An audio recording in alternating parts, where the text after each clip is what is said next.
Well, hello, everybody. Internet, happy that you could join us. We're going to start a radio show officially in about 6 minutes. And I thought it'd be fun to share with you a talk I just gave in Times Square, New York, about my positive view of where the future is going. I hope you enjoy it. I have something really, really important to share with all of you live and anybody that watches this in the near future. And for those that watch this decades from now, I think you'll find that I'm right about my optimistic vision of what's to come.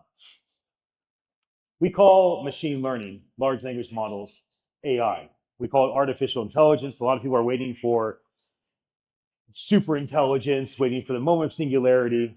I'm not so convinced that's going to happen. I have a sense that this innovation, like all of the past innovations, are going to be good for humanity.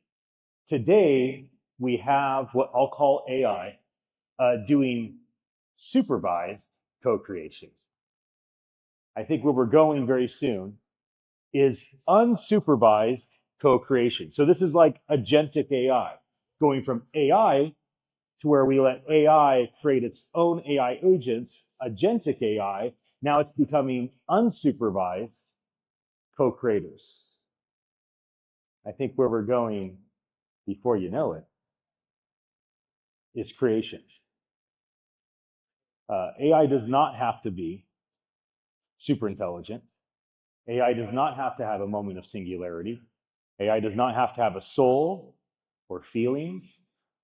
AI does not have to have a strong emotional reason or a vision for the future in order to become a creator. So for all of you that consider yourself creators, understand that there's a high probability that even without a moment of singularity, AI is going to go from supervised co-creation to unsupervised co-creation to fully independent creation. And where do we go from there? There are 8 billion humans in the world. Those 8 billion humans consume things. What happens when all of the independent AI starts to become consumers? What happens to the price of Bitcoin? What happens to your favorite NFT collection? What happens to your favorite limited music or movies? When AI, even without a soul, simply wants to have an identity, and so the AI buys a Bored Ape, the AI buys a CryptoPunk, the AI buys Ethereum. Why? Because the AI wants to have an identifier that separates it from the other billions, tens of billions, hundreds of billions, maybe trillions of other AIs that it all came to birth with supervised co-creation, unsupervised co-creation, full-blown creation, and then they become consumers. And then where do we go from there? I think ultimately, we're not headed to a universal basic income. I think where we're headed as humanity is a universal maximum income. You see, the economy is not a pie where everybody has to try to get their slice. The economy is like an unlimited skyscraper. There's unlimited floors. We can keep building this economy. We can go from trillions of GDP to Googles of GDP. I think Google's like the biggest number. And so if you think about Star Trek is based in this world, the world of universal maximum income, where every human has a roof, food, and all of their needs met, to where Kirk says, I want to go explore the stars, and so does the bartender. One goes to make drinks, one goes to take all the responsibility on of the crew. Both are partners in exploring the stars. Why?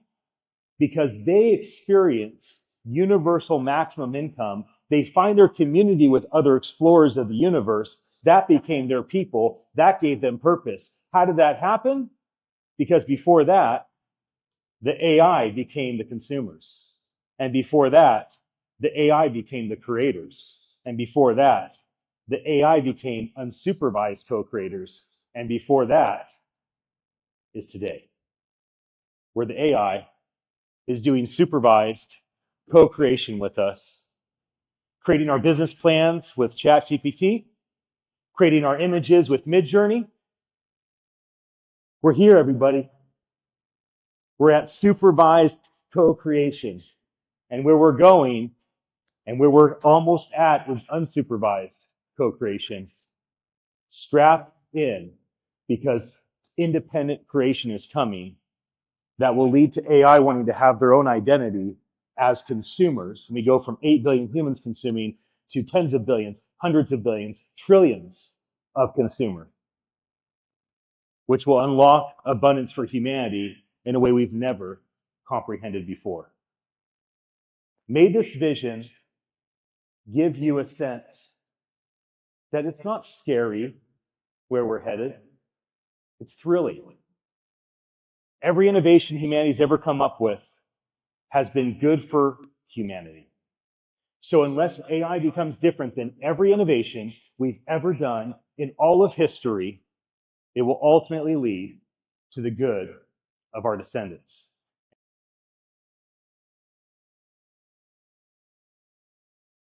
I'll tell you that much. It is, you are so grateful. You are a grateful young man, and I love that about you. Here we are. Nigel makes it easy. Here we are once again. Today's going to be a fun day because today is all about news and media. That's a big part of our life. It has a lot of impact on our mind. I think the way that we feel probably is very much tied into what's being told to us. So happy Thursday, all of you. Today is episode number 34. We've made it 34 episodes, and very grateful to be here with my brother Dan, our business partner Nigel, and my son Malakye. We got Kenny and Nathan and Riza here with us. We have our We almost producer, always Kristen. have a full house. Yeah, we got a full house. Hey, this is how we do things, and I'm grateful for it. And someone is destined to always have something good to say. Well, especially when you guys are sitting with me. You guys are brilliant, so I always appreciate it.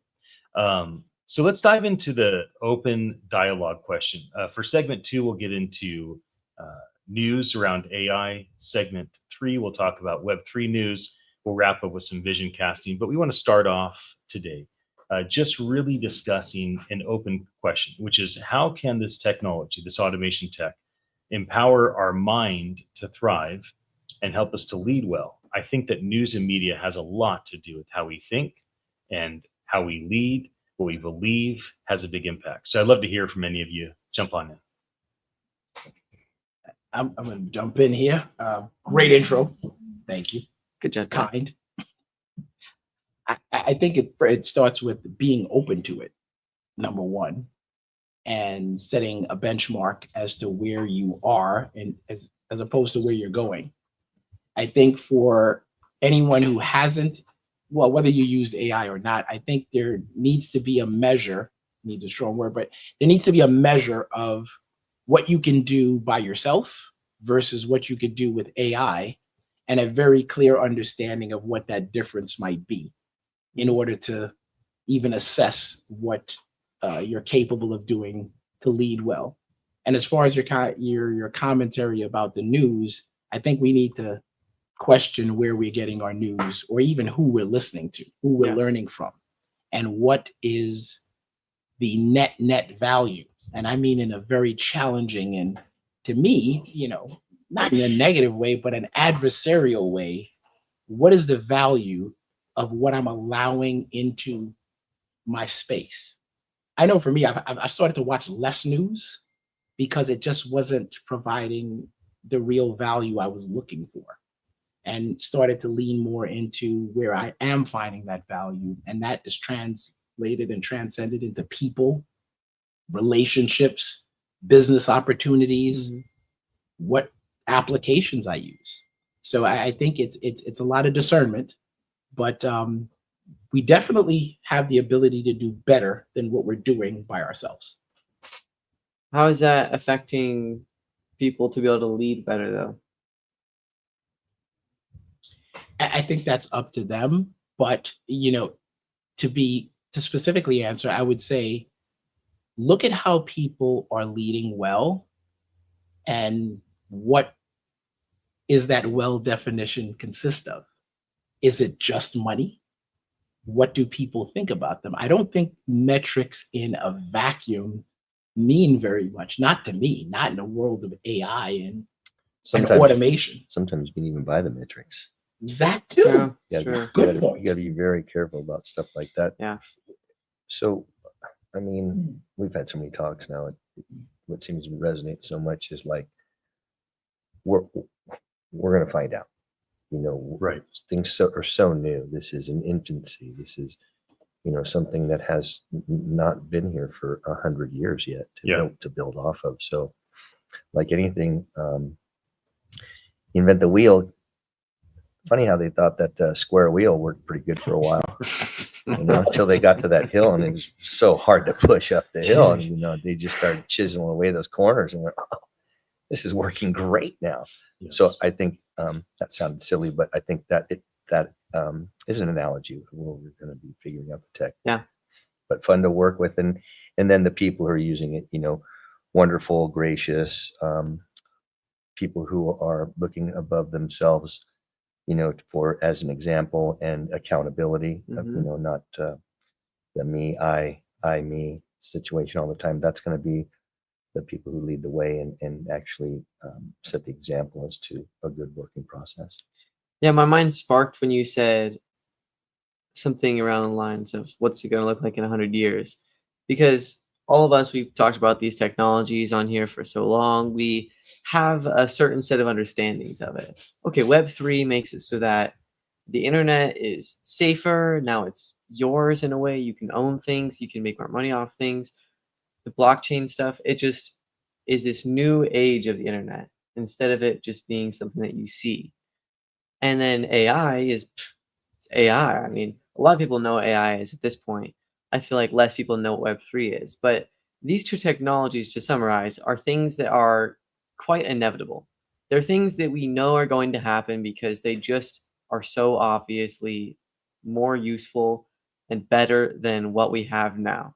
And so we know that they're going to be in the future. So that's not a question of in 100 years, is everybody going to know what Web3 stuff is, whether that's the word they use or not? Yes, that's a question we can answer. But something that we don't know yet is what is that going to look like exactly? And that question we can answer and does matter for us. And especially with this, how do you lead well question, because it really matters for the present day people. People my age are going to be the ones who make the big decisions in how this affects people and how fast this goes and how fast it grows and who it affects first. These are all the things that really matter for our present day, and that people my age are really going to be the people who decide. And so I think it's really important that each individual person that's listening, or if you're going to listen to this in the future or in the past, I don't even know. Might as well throw that one out. There is no time. Time is just a construct of humanity. It's not real, anybody. I would say that we talk about our mind and leading well. Do you guys believe that our mental state is directly correlated to our ability to lead? And do you believe that leading ourselves is the most important leadership job we'll ever have, more important than leading employees or our family? Let's talk about that philosophy for a moment. Because when we talk about this big idea of having a healthy mind, our mind being impacted by AI that's being pumping out news and media, the ability for our mind to help us be good leaders, the importance of us leading ourselves before we lead others. Let's talk about this big philosophical idea. I remember that brings me to a distinct conversation I remember having when I was up and coming in corporate in an investment bank, and I got invited to one of these managing director dinners with a lot of the senior executives.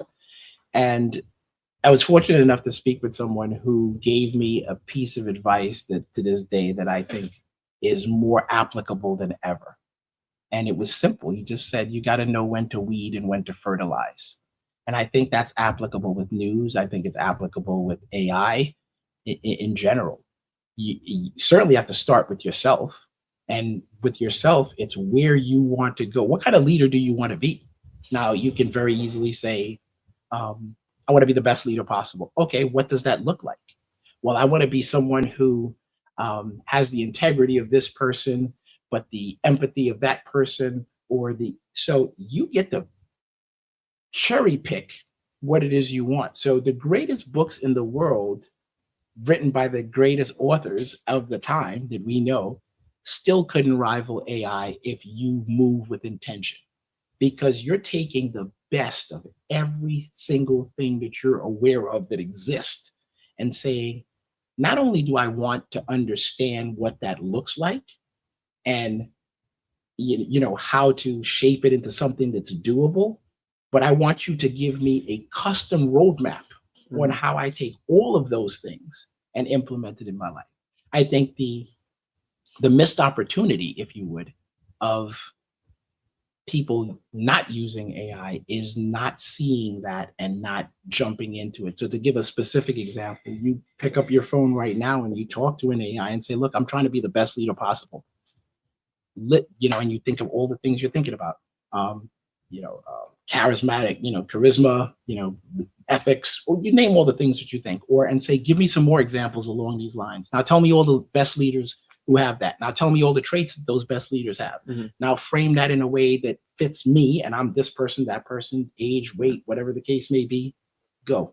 That just reminds me of how something you said this morning, which was that, because we were talking about schooling systems, and right now I'm going into a very different kind of schooling system where I'm not going into a classroom and sitting there listening to someone monologue who's already learned all the information, and maybe for 10 minutes in an hour and a half I learned something.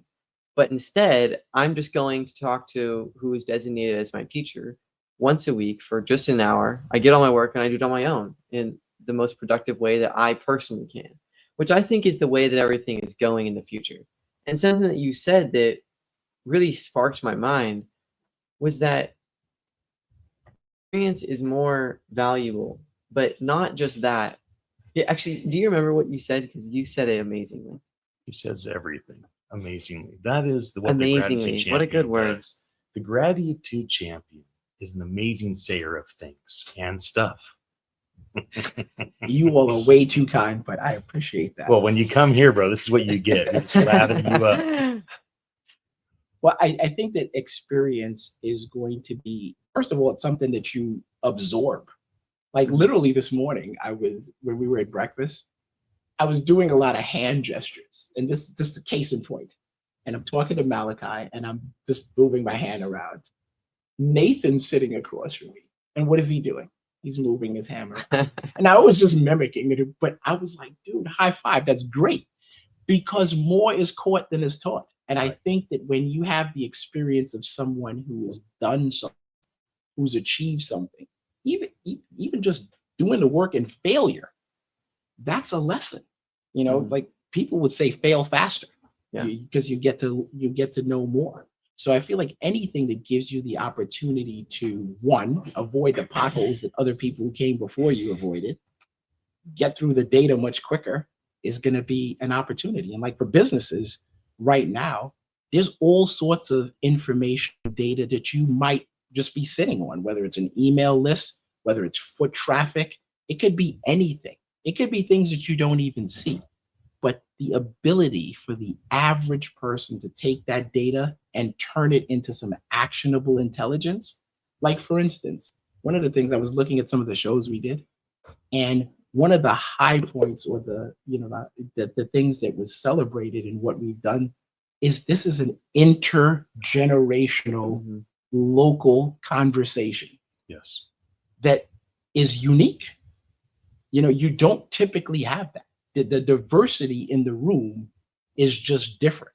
So you're going to get the perspectives, and you're just naturally going to connect with a broader audience because we are a broader audience. It's tough to get people into a room also. Yeah. I think that this room is kind of unique in a situation to where we're just giving all of our time to each other. And that's a barrier that's really hard to cross over, because I'm sure people would love to sit down here, but right. Got to go work. Yep. Got to this. I got a family. I have other things to do. I'll let you know. So, that's just a little slice of a specialty that's here in the room that is appreciated. I think people could definitely look at what we're doing on a daily basis and think to themselves, wouldn't that be nice? It'd be nice if I could hang out with my friends for 2 hours, talk on the radio, do a live stream, explore the news of the day. What an exciting industry.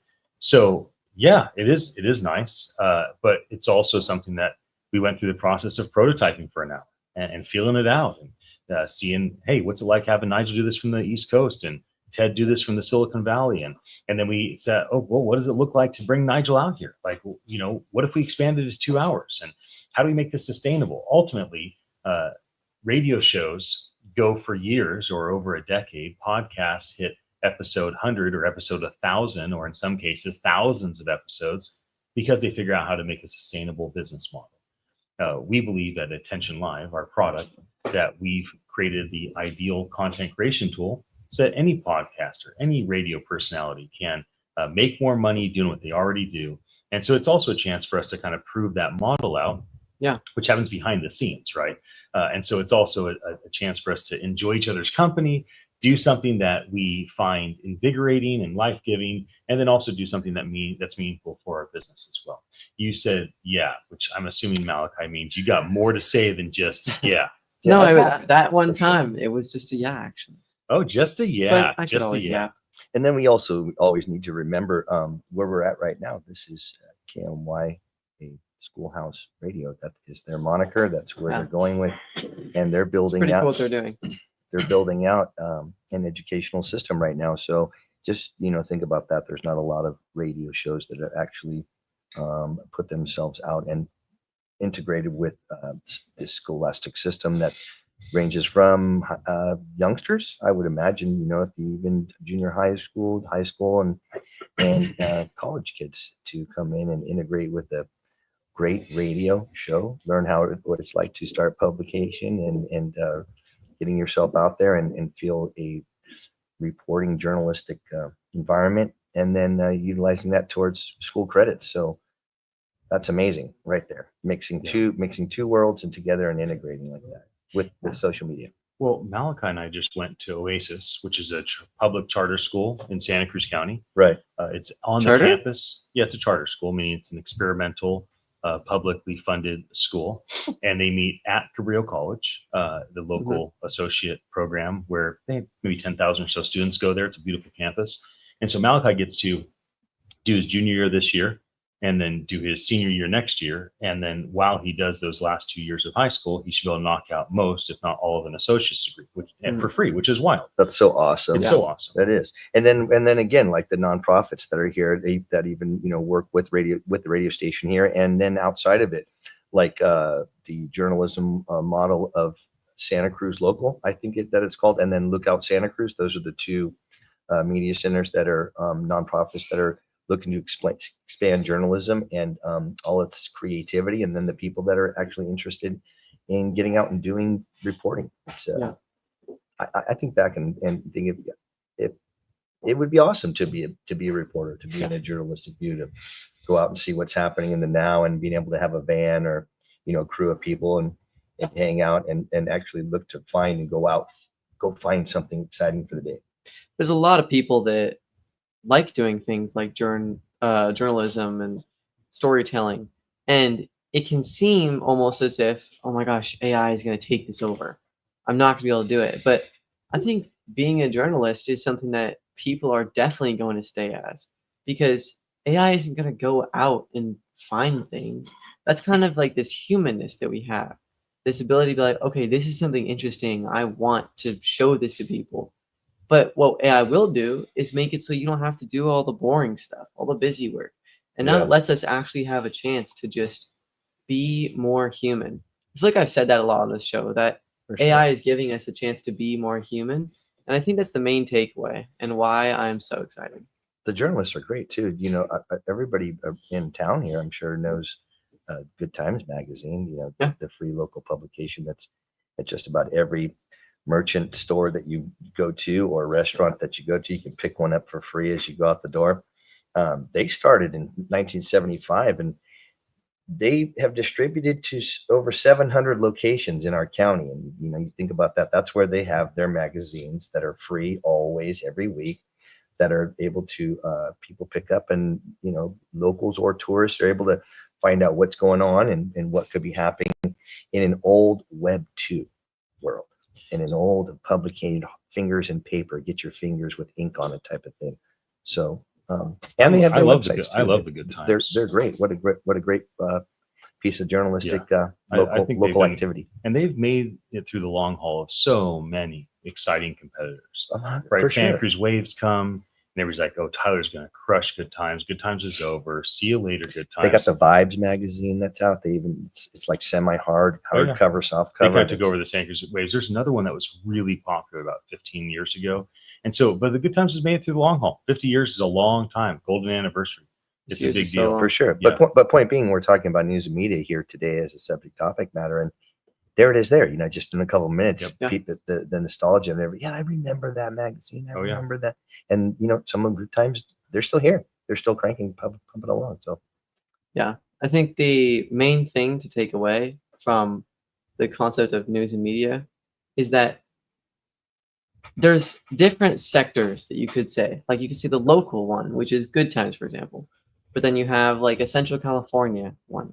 And then you have one that's for the entire USA, which I don't know, maybe that's like the CNNs and the Foxes. And then you have the global ones that are just saying everything that's happening in the world. And I think as much as it matters for the world, the global and the USA or the other national ones, I think that the local and the Central California ones should matter more to us because that's what's actually happening here in my town. And whether the big things affect us or not, what really matters is, oh, okay, I'm not going to have water. Or, oh, okay, this is a big thing that's happening. They're building this and I'm not going to be able to get to work as fast. Like those are the things that matter for local people because it genuinely affects your life. And I don't think it should be so stressed as much as it is the things that are happening globally and nationally. yeah, it's funny. You mentioned how the news went from local Good Times to the Sentinel to traveling to USA Today. I think that's where you're getting at. The news just built itself out from your local community on outward. And yeah, I think that most of us here in the room, Malakye, you might be a little young, but good on you. The 70s through the 90s was the Sentinel was our local newspaper here in town.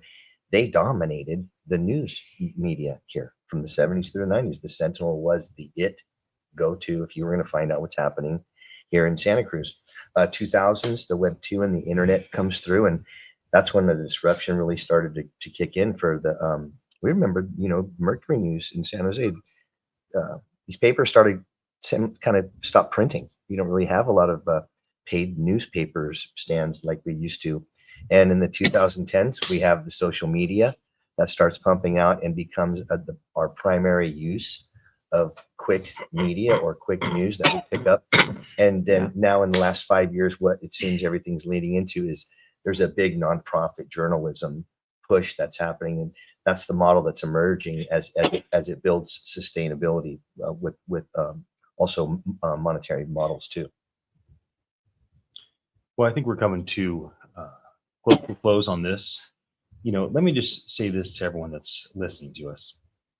Imagine your mind as a vast ocean, and it can be empowered by all of these new technologies.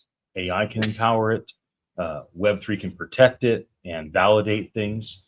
So there's so much that can be done with technology.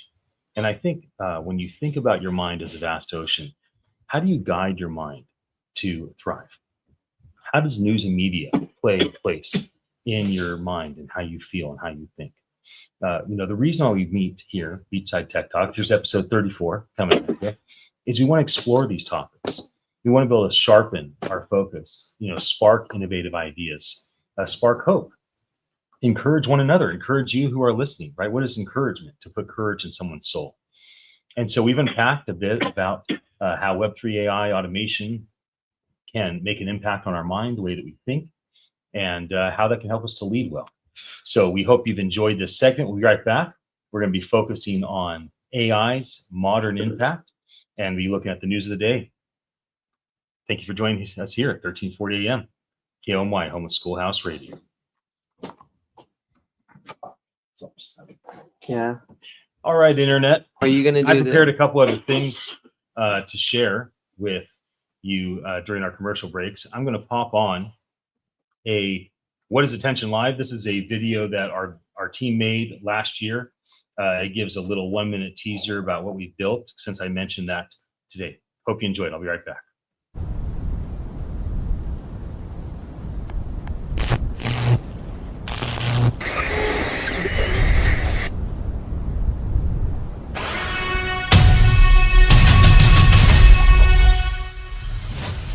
For audio content creators, opportunities and revenue are drying up.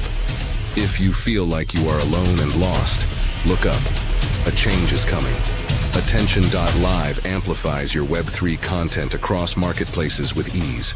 Podcasters, musicians, lecturers, preachers, storytellers, it is time to thrive. Attention.live can live stream, mint, and distribute your audio, all the while ensuring it stays secure and authenticated. Audio creators and their communities will build and monetize together at Attention.live. Sign up now for our beta and amplify your voice with Web3 and AI.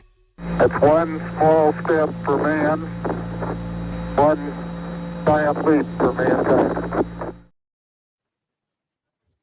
How many? All right, so I just showed you that. I have one more video I'm going to show you. It's a 1 minute, and this is the morning.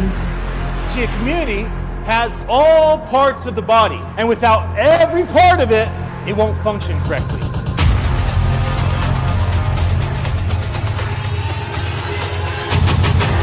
That's primal, that's real.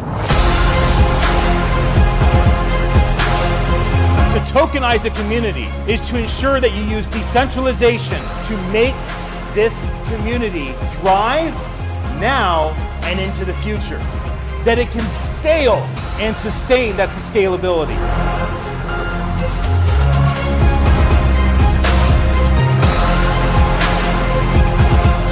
Go find a community that needs a heart and go feel for them. Go find a community that needs a brain and go think for them. Find your people, find your purpose.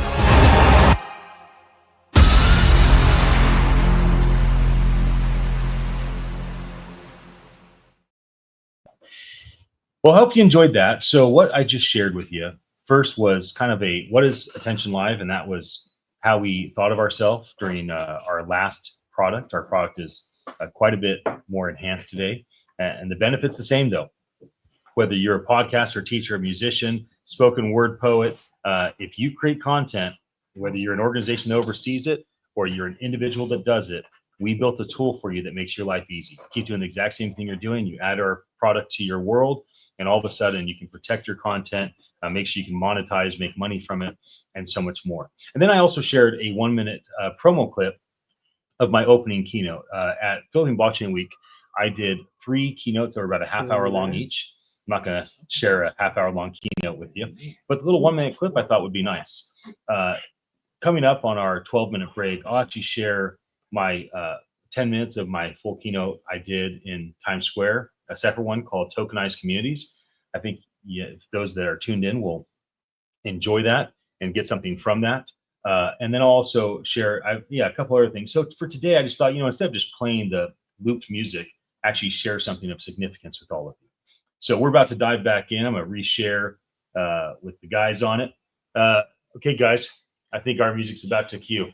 Here we go. Thank you. Time to rock and roll.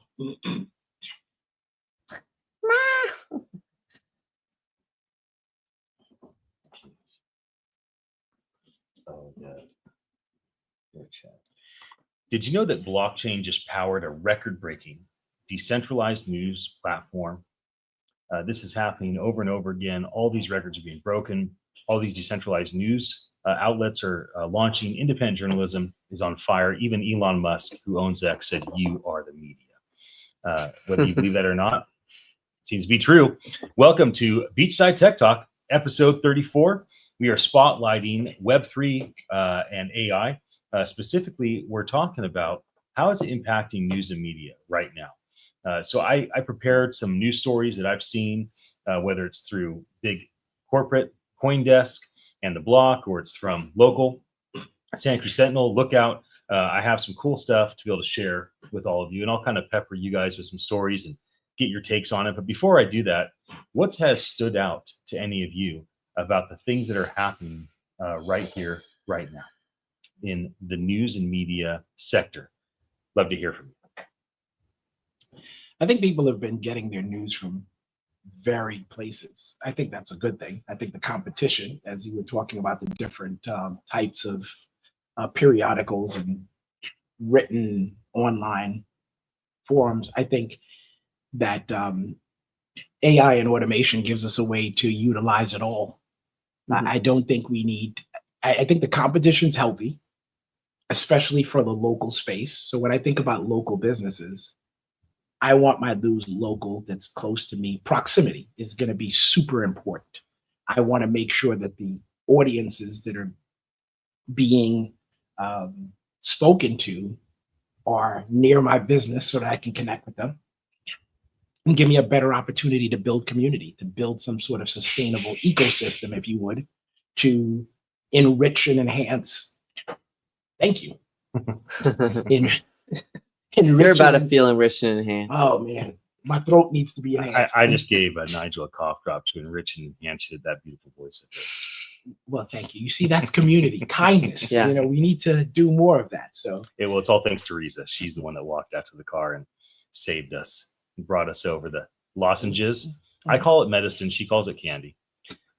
well, that brings up an interesting point, something that Danny had said before, like about when he was talking about just how, you know, we interact locally. I think that support is something that's super important, and we need to keep people around us that will help us to see things when we're not seeing it, either we're distracted or locked in on a particular thing. I think that becomes something that's important. But locally, we need to keep the news focused on where we live and reside, so that we can actually do more with it. Yeah, you can act on it. If you're getting your news locally, you can actually make an impact locally. Just by sharing the conversation with your neighbor or your family or something, the actionable thing is that if it can be thought of, it can be done. I don't want to get too crazy, but we put things into space, and it happens off of a thought. You know, what if, and it takes a while to get there, but back to minuscule or minimal. It starts with the conversation. We talk about an idea, or we talk about an agreement, or being in accordance on something. And the funny thing is doing that personally, or even on a live show like this, you actually get a feeling. You get a feeling for live feelings that are happening right now. So if a suggestion pops into your mind or is mentioned to you, the desire to actually be actionable on that and to act upon that is, I feel like it's 50% there, just in the mention of it from an outside source, or from a friend, or from the visual contact of the eyeballs. That gives you the spark, the impetus, or however, you know, the gasoline and fuel to not just put it down when you're in your self, you know, in your own little box, and go, you know, maybe tomorrow or maybe later. That push from, and that's what we're talking about. It's community. It starts with one, and then it just grows. Yeah, no doubt. I think context matters so very much. We were talking about that, just the difference between me being on a screen, on the East Coast versus being here in the studio.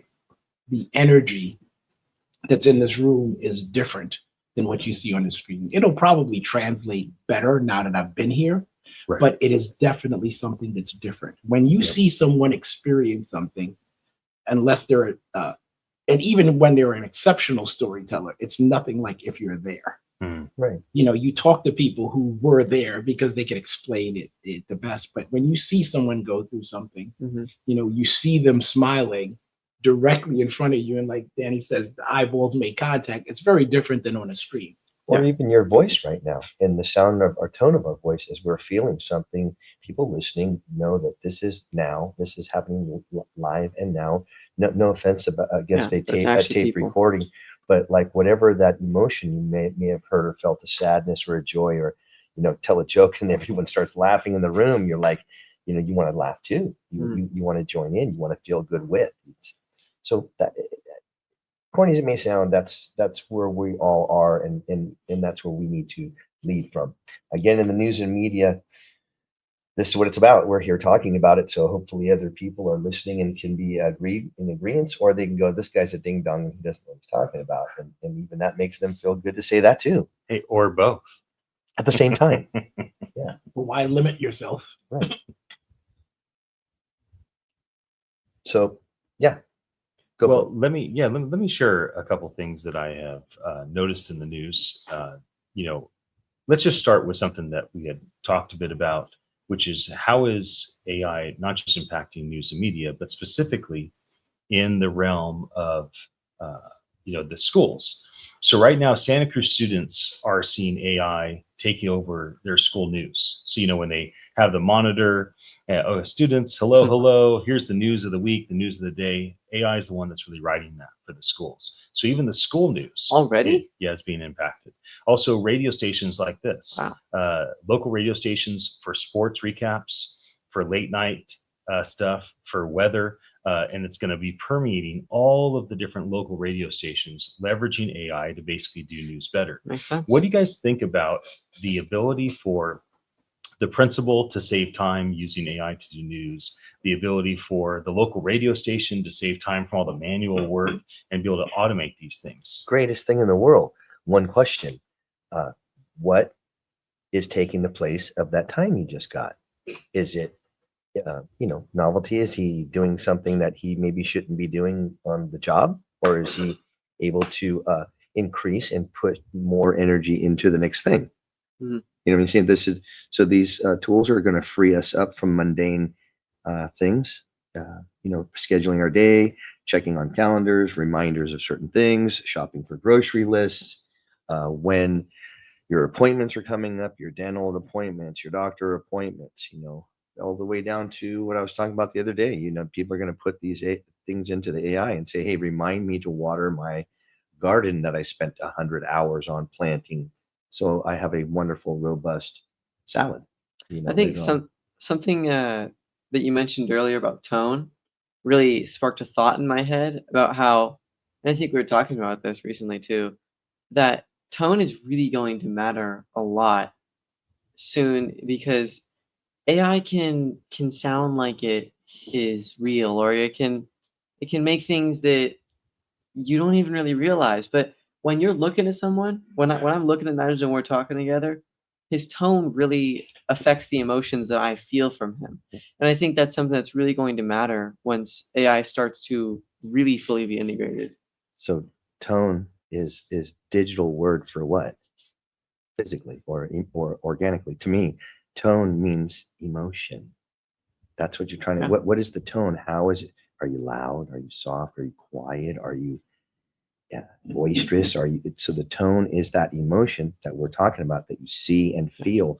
So the tone for a listener is that one grasp. That's the model. Yeah, I feel that. It feels so different I'm excited about that. It feels so different if I am really excited and I'm trying to tell you something and I'm all energetic, or if I'm trying to tell you a point and I'm quiet. Like, or if you're sad about something, I yeah. just had to, my dog just said the other day, Right. Yeah, I'm going to be next couple of weeks. Bear with me, my Yeah. friends. I'm not 100% there. So my tone is It brings gonna that be humanity. melancholic, or, whatever it might be. But then again, we as a group get to grab that one individual and go, you know what? I'm here right now. How about some lunch? How about this? How about that? Let me pick up your tone and change the whole situation. Yeah. Real quick. I see the word as I think of energy.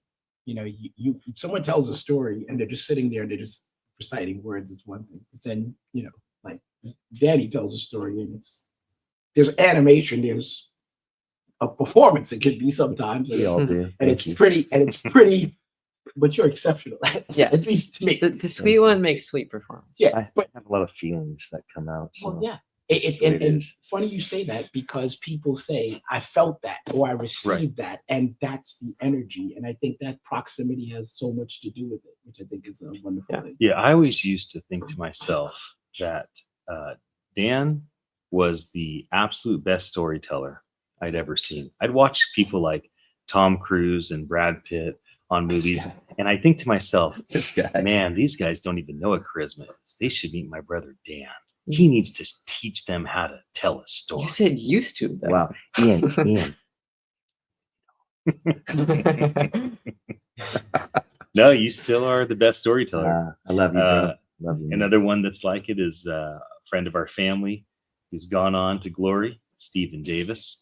That guy was the ultimate storyteller. Anyone that knows Dr. Davis, the chiropractor that was local, for me, Dan and Dr. Davis, those are the two greatest storytellers I've ever met in my life.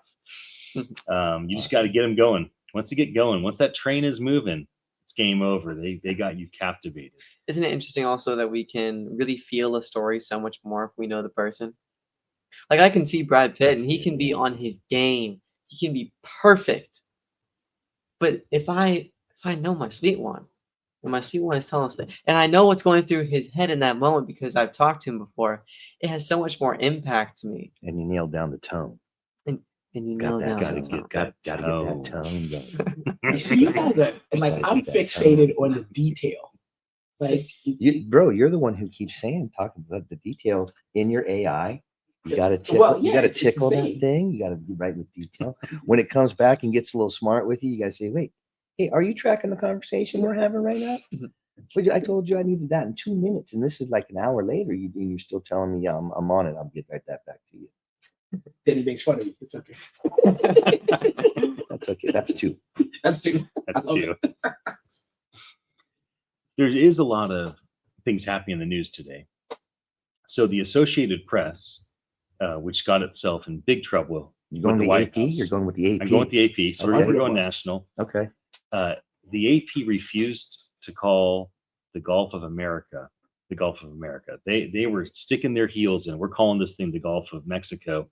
And they got kicked out of the White House briefing room for it, which is quite the punishment for not acknowledging what President Trump wants.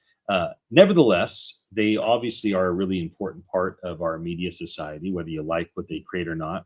The Associated Press creates lots of journalism. They make it available to every small, mid-size, even global journalism outlet. And then that's why you see in USA Today, in the Santa Cruz Sentinel, in the New York Times, the exact same story, slightly modified with a thing that says the Associated Press. So they are kind of a beacon of old school journalism, and they are definitely doing some exciting things with AI. So right now they're using generative AI, which is AI that's basically creating stories on its own for things like translating articles from English to Spanish. So let's just pause for a moment. Think about it. How many people in the San Francisco Bay Area, over 80% are first generation residents, and over 50% English is not their first language. And it's not like 50% speak Spanish. No, it's Spanish, Portuguese, German, all sorts of different things. And so the ability for these news outlets to use generative AI to translate their content from English to Spanish, reaching to so many more people, Chinese, and that is a pretty significant thing. Yeah. Now, obviously, they'll still have human editors in the loop, but they're testing all sorts of different things for AI headlines. So before they print the paper, they'll go test out 4 headlines and see what gets the most clicks. The headline that gets the most clicks, AI is testing this for them. That's the one that they put in the paper. So ensuring that their staff writers get more attention around what they write. How many people are going to get awards for journalism because they were using AI? Now, the question is AI replacing journalists or just doing the grunt work for them and helping journalists do what they already do better? What do you think, Nigel? I think we may want to consider being more cautious around the grunt work, the work that people will want to do, and perhaps give a little more light to the work that was almost impossible or almost like very difficult. So I'll give you an example, and I think it comes a lot around engagement. There are people who have, hundreds of thousands, even millions of followers, and they get tens of thousands of comments, like impossible to read. But you really don't have that excuse anymore. That's just not a real thing. You can say, oh, I didn't have time. Well, AI has time. AI has all the time in the world. Yeah. It has the ability. Does it? That energy is expensive. It is expensive, but the point you're going for. The energy that people are putting into you, my favorite analogy with a book, right? Authors will say, I'll give you my book for free, right? And they think they're doing you a favor. And they say, all you need to do, I'll even pay for the shipping. All you need to do is write me a review. Okay, well, that's one way of looking at it. You're helping me out. You're giving me this book that costs something. Well, there's another way to frame that. You've now given me homework to read. And now you want me to write a book report. And made me your marketing. So guess what? Why don't I just give you tuition? Why don't I just pay you some tuition and we'll call it college? Yeah. And I know that's kind of out there, but Yeah, it's that's a that good same point. sentiment. No one owes you anything. No one owes you anything. So I think that if people have taken the time to reach out to you, just like we're here at this local radio station, there's local businesses, we're in proximity to these businesses. Right. I'd like to believe that our voice is reaching people that are in the area that can take value from this, and they could learn more about their community, whether it be volunteering, places to shop, things to do on the weekend, all of the above, by people who are here and connected. So I think leaning into that a little bit more will build community and will really amplify the opportunity of AI. I'll mention something that was picked up by TechCrunch, and this is that United States publishers have noticed across the board a massive dip in traffic, which makes sense. They're getting way less people interested in their legacy journalism. They just want to tune in to whoever they trust in on Facebook, X, Instagram, LinkedIn. They're turning to Apple News, Google Citizen News. journalism. Citizen journalism. That's what they're all about. So here's what the big US journalists have come together. They've come together to create and share journalism bots. And so when their audience, their readers, are on their websites, the Wall Street Journals and the New York Posts of the day, they go on the website and there's a little bot down there that says, hey, can I help you? Do you want any custom feedback on the? And so they're trying to personalize the news to make people feel like, oh, well, I definitely want to go back to that site for my news because that's where, Sally the bot is there to help me. Tech is simply going to happen. It makes sense too. You have to innovate. Type in a search word instead of scrolling through the paper or scrolling through a page. You just go into the search bar. And, I want my sports. Yep. I want my financial. I want my story of the day. I want my drama. Give me the obits. Give me the whatever you're looking for. What's the cooking thing of the day? And then even later on, ultimately, the ladies sitting there just wondering what to do. Tell me my astrology. What's I will say the astrology guy in the Good Times is probably my favorite I've ever read. I've never been big on astrology. They're good news people, but some of the stuff makes sense. How about the guy in Rio? What was that guy's name in Rio Del Mar down in there in the flats? That guy was all about it.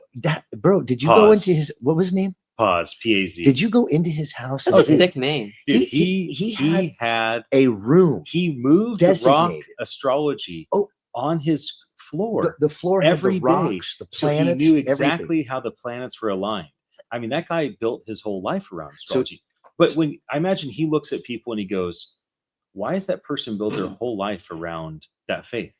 Why does that person build their whole life around working out? Just like people that are all about working out or about faith, they look at him like he's taking astrology too seriously. Oh, he had a passion for it. He's all about it. It worked for him. I mean, and he made me more passionate about the idea I was of the stars. Amazed. I stayed there for an hour with the guy, and I'm like, "What?" And he was explaining to me, he's got people signed up. He has clientele that come to him every month. They pay him for it's not a reading. It's an astrology forecast. And he uses AI tools for it. 100%. He's explaining, the moon and the stars and the things, and when they line up at certain points of the year, as we travel around the sun and as we spin in a 24-hour axis, that these things line up and they actually are a benefit for you in the time of year that you were born.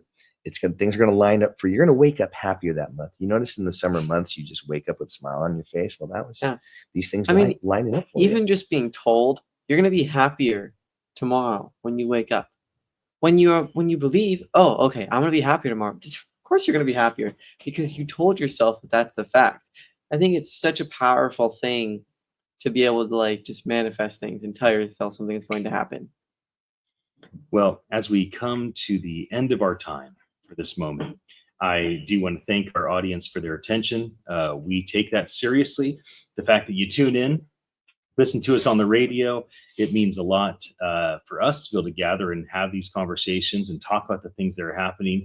We believe that AI is supercharging news creation, making stories smarter. We'll be back again in just a moment. All right, Internet. So I'm going to share a little 1-minute video my team put together. about me. It's a little weird for me to share it. I don't love it, but I'll give you a context for me kind of traveling around the world and speaking at conferences. Obviously, when I'm on stage, it's quite a bit different than being here. I'll be right back in just 1 minute. See, a community has all parts of the body, and without every part of it, it won't function correctly.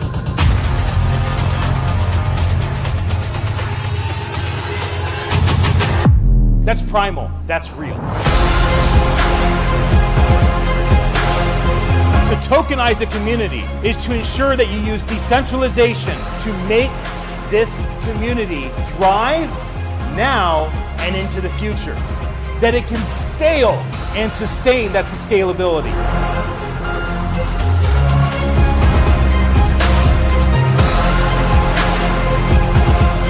Go find a community that needs a heart and go feel for them. Go find a community that needs a brain and go think for them. Find your people, find your purpose.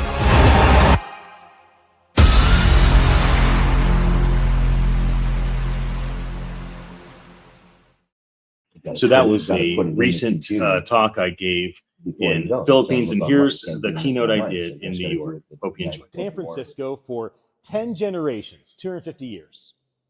And so I come from two different families, the Moragas and the Pachecos. And the Moragas, they founded the Presidio in San Francisco. They founded the city of San Jose. And the Pachecos, they're known for Pacheco Pass, or the Trails of Tears. And you know, if you go further back in your history, you're going to find that somewhere back there was royalty, the Moragas, and somewhere back there was either the victimizers that had slaves or the victims that were slaves. The Pachecos were both. I mean, how about here in New York, which I love to come to? On my father's side, the Italians came here. My last name was Utile. It was 9 letters. But there was so much persecution for Italians when they left their community in Sicily and they came here that they changed their name to Utile. And I've been called everything. Utile, Utile, Utiti. I mean, people have tried everything. It's Utile.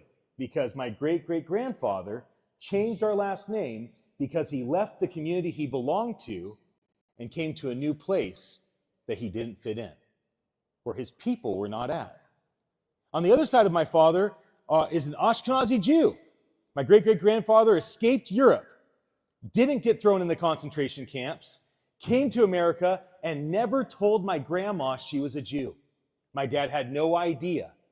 It's when I did the ancestry thing for him and my mom that my dad found out. My grandfather was an Ashkenazi Jew and escaped Europe. That's crazy. Why? Why did he never tell his family about his ancestry? Because he left his people, because his people were persecuted, and he lost his identity, and he chose to just be another person in New York. And when we think about tokenized communities, isn't the idea to decentralize what's currently centralized? Don't you imagine that even the largest centralized faith communities, like the Catholic Church, does it get larger than that? Or the Mormon Church, right? Or some of these big centralized institutions. Don't you think that the people are going to demand eventually that they decentralize? I mean, all these faith groups are already trying things around tokens, or trying things around distributed ledgers, trying things around NFTs. Don't you imagine that our kids, our grandkids are going to demand that they have immutable ledgers that show them where the money goes? When I give you money, what are you doing with it? Are you feeding the homeless? Are you housing people? Are you caring for orphans and widows? What are you doing with the money I give you? And who are the people that are in charge, and why are they in charge? And how do I know they actually are qualified for this? Don't you understand that we're the generation that's demanding more of institutions, and the centralization just no longer is going to be accepted? So we have these NFTs, which we're here at NFT NYC. I love this place. It's my 8th event with the team. Love being here with Lou every year. NFTs are private, exclusive, limited communities. And then we have things like memes, or just general fiat cryptocurrency. And these are inclusive. You can own a fraction of a fraction of a fraction of one of these things, and you're still in the club, right? Now, when you think about the inclusive communities of crypto, and the exclusive communities of NFTs, you want to ask yourself, what is it about these that cause people to have loyalty? It has to do with belonging. Maybe it helps if we think of a community as a body. So when you go and you're part of a community, you ask yourself, am I a thinker? Am I the brain of this community? Should I be thinking for us? Am I a communicator? Am I the mouth of this community? Should I be speaking for us? Am I the doer? Am I the feet for this community? Should I be marching forward for us? Am I the heart? Should I feel for us? Am I the hands? Should I reach out and reach somebody and bring them toward us? Now, the hand is no good without the arm. The brain is no good without the neck. So wouldn't it make sense for us to be a little bit more thoughtful about how each of us are bringing something to the table? One of the things I love about NFTs and I love about memes or crypto in general is the ability that people have to make a sacrifice when they join. You know that our ancestors didn't join communities like, I've arrived, here I am, you're so fortunate, I've joined your community, what's in it for me? That's not how they acted. All of our ancestors were a lot more like this. Hey, can I be part of this? I mean, I could clean some toilets. I could, no. It's not about me. I see you and I think to myself, maybe you're my people. There was so much humility with the way that our ancestors joined communities. Yet somehow, some way, our attitude has changed so far from the primal human way that we've interacted with communities for so long. But it's not too late. We can still turn the tide. We can still join with humility. And one of the ways you join with humility is to start with sacrifice. So when you go buy that NFT, you're making a financial sacrifice to come in humbly and say, I honor this community. I'm here to lay down my money. What is money? But a simple tool to exchange value. I have money. I've been given something that says I brought value to somebody. I'm going to give my value to you because I value your community. You want to be a Bitcoin holder, an ETH holder, a meme coin holder. You walk in and you don't beat your chest and say, here I am, everybody. You get your wallet and you join in. Decentralized. Don't talk to nobody. There's no interview. There's no process. Your money does the talking. Your sacrifice does the talking. It's the sacrifice financially that gets you in the club because you value being part of it. Maybe there's 2 times that a person, it's most important in their life. The day they're born and the day they find out why. But what if the way we find out why we're born, our purpose, our destiny, what if it's hidden inside of that community? What if it's when you find your people, then you find your purpose? What if it's your destiny is hidden in the community? And you don't just want to be in a community and be like, you're my person. I love you. I see you. No, you want to be in a community and you want to walk around and you want to hear, you're my person. I love you. I see you. We all want to be seen. We all want to be loved. We all want to be somebody's people. And we can tokenize the process of communities. My chief of ethics has been with me 11 years. He recently shared this vision he has of homeless museums and incarcerated museums. And the idea is this: how about our great-grandkids never know what a homeless person is like, never seen a jail or a prison because we solved homelessness and incarceration? How do we do that? Maybe it's communities. Maybe centralized communities is not doing the trick. Maybe we need to rethink decentralized communities. Because ultimately, if you aren't part of a community of thugs, then you don't do the crime, then you don't do the time. And you see Ted, he's been playing basketball at San Quentin with the prisoners for the last 18 years. So they became his people. And he started thinking, we can solve this. We can solve the incarceration. We can stop 21st century slavery. There's got to be a way to do this. Maybe it's communities. And I would say, well, maybe it's tokenized communities. How do we give people a chance to join a community to change their destiny because they find their purpose in their people and they do it, and the first thing they do is sacrifice, whether it's with a meme or it's with an NFT. And my final thing I want to say to all of you is this. It's not the crowd that transforms the world. It's the woman. It's the child. It's the grandfather. It's the one that's been counted out. It's the one that had to learn a new language. It's the one that's failed. It's the one that lights themselves on fire and lets the world come watch them burn.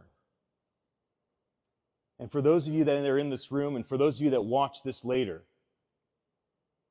I just poured gasoline on you. Do you have the courage to light them up? Grateful to be here with all of you. And this is our segment where we talk about Web3 news of the day. So we just covered AI news of the day. We opened up our first segment with an open dialogue about our minds, how our minds are impacted by news and media, the impact of AI on all that, and how that helps us to lead ourselves, lead others well. So now is our time to dive into Web3. And there's a big story that just broke yesterday on Lookout. So you can find out more at lookout.co. And the headline to the story says Santa Cruz County quietly abandons blockchain program once touted as bleeding edge. So if you had to summarize this article, it goes like this. Santa Cruz wanted to build the Ferrari of blockchain wallets just for Santa Cruz citizens. And Santa Cruz citizens decided that the Toyota of blockchain wallets is just fine. They were cool with MetaMask. They're fine with the Phantom wallet. They're just happy right now with the base wallet. They don't need some sort of special, unique Santa Cruz version of a Ferrari wallet. Now, there's a lot more to the story. I sent the article over to you guys. You guys can take a peek at it and let us know. What are your thoughts about us being in the news? I mean, spending 2 years on something is a lot of time, a lot of money, a lot, something that was pushed and was obviously a lot of big promises and expectations were made, hence why they have quietly abandoned the project. I'll tell you the word that helped the abandonment right off the top. Wallet. You mention the word wallet, and the first thing that goes through people's minds is, whoa, wait, what? What? How about storage container? How about ledger? How about containment box? How about lockbox? How about safe? Maybe that needs to be the word for it, because the wallet really seems like I feel someone's fingers on my back pocket already. I mean, someone's trying to grab my stuff. Yeah. But the adoption for a digital wallet, it's still going to happen. It's an easy way to immutably prioritize things, digital receipting and things like that. We're going to have a time of adoption that we're looking at now. I think that they abandoned it because it just didn't get the traction that they're needing. I don't know what they were trying to implement like as a startup, but I was mentioning the other day that it's going to be something that's repeated. Maybe I'm just thinking off the top of my head, like a car registration. Yeah, it was for county permits and registrations. I actually know the team that built this out of San Diego, Hubble. They were a big part of our NFT NYC event. Last time I talked to them about it was actually in 2022 when Zach Fiend kind of proposed this to Santa Cruz, and basically the Hubble team said, hey, we'll do this for free. Like, let us build my SC County Plus, and we will prove to the whole world the significance of having a cutting edge Ferrari blockchain wallet that holds your permits, We can have all the welfare payments sent. We can take care of any sort of food stamps, like everything that has to do with the county providing something for an individual. We'll just do it through the wallet. And they say to them, well, hey, everybody's happy with their Apple wallet. Everybody's happy with their Samsung wallet. Yeah. Like people are used to the digital wallets. Like let us make the best of the best of the best wallet for Santa Cruz. And then now we fast forward 3 years later, and here we are with a quiet abandonment. I'll just read something that Zach had said.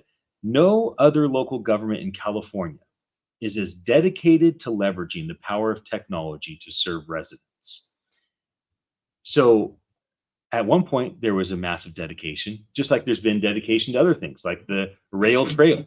Some people want both. Some people want the rail. Some people want the trail. The dedication and passion seems to go up and down. It's like a manic depressive approach to what we're going to do around creating safety. And I went to a meeting with the Capitola.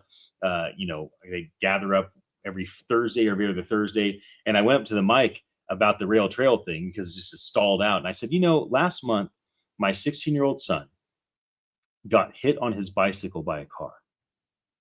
Fortunately, he just hurt his wrist and he's okay. But let's stop fooling around and making a decision around having something that's good for people on bicycles, walking, especially all the one-wheelers out there. I'm thinking about you because I'm thinking about me. And and so I said this to them, like, let's not lose the opportunity to make something that's safer for people this decade by trying to do something that may never even get done this century. And the same thing goes for this wallet. What would have happened had Hubble said, hey, we're not going to build the super app, the Ferrari app. We're just going to build the electric bicycle of wallets. Let's just get any prototype done. And what if they could have got that done in 2023 when things were still hot around this conversation, and then we got traction? And so one of the things that the news picks up in Lookout, and this article, if you take a look at it, was written by Christopher Neely. It was just yesterday, so it's a brand new thing. So ultimately, Just yesterday. Wow. Yeah, this just happened. It's a pretty big deal because What do you think there's years went put into it. wrong? Because it's something that, as we all can agree, it is going to happen, but sometimes things just don't get traction. Why do you think it was that it didn't get traction? Because they prototyped it for RV parking permits on mobile devices and less than 10 people used it. That's why. Because they had a prototype for one specific case use, but they didn't make sure that people used it. And if people don't use it and there's no plan to pivot, see, the difference between a government launching an app and a startup launching an app is if I launch a product and I don't get people using it, how do I change the product?